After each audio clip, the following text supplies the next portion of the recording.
Hey, we're at the slip, obviously, and I thought I would do a little discussion on the proper way to tie off to a cleat, because we've seen instances where the line's either fouled or it's tied in a manner that you can't untie it in a timely manner. So let me show you how you're supposed to do it.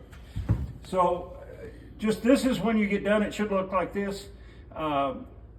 Nice and neat. You don't have to keep going back and forth. In fact, this one probably even has one extra loop it probably doesn't need.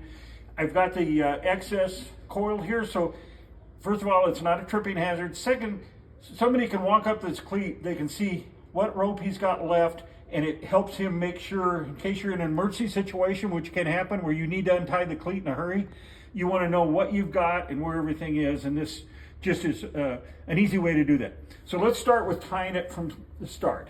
All right, so what you do, you don't need to come through the middle. There's really no purpose in that. I guess if, like on our corner ones where you know you're not going to tie it and it's just a matter of taking the loop off the cleat on the boat, you could come through here, but you don't need to. So you come to the far side of the cleat from the angle of the rope, you go underneath and you pull it. Now you've got control.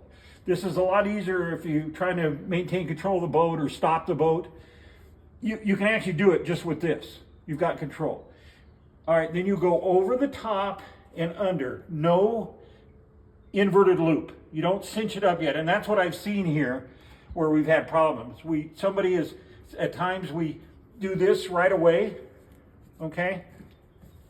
And I've even seen it on this side, and what that does is as the boat's under stress, either wind or waves or whatever, this will get so tight and cinched in here because there's nothing really stopping it, and you can't get this untied, and that's a bad situation. So you always want to go over with just the overhand cleat, just the over one and at least two, okay?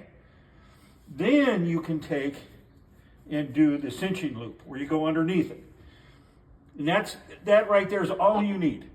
You don't need to do any more with it. Then take your excess, roll it up, get it out of the way so it's not in people's footpath, and you can see what you got.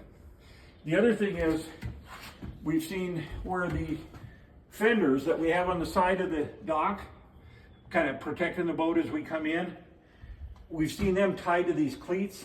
Don't do that because it confuses what's going on the cleat. And again, if you're in an emergency, maybe it's dark out, you're trying to get the boat out of the slip in a hurry, you don't want to have to figure out which rope's going where, and if it happen to get tangled up with this, keep the cleats clean, tie the fenders off to these posts. All right, thanks.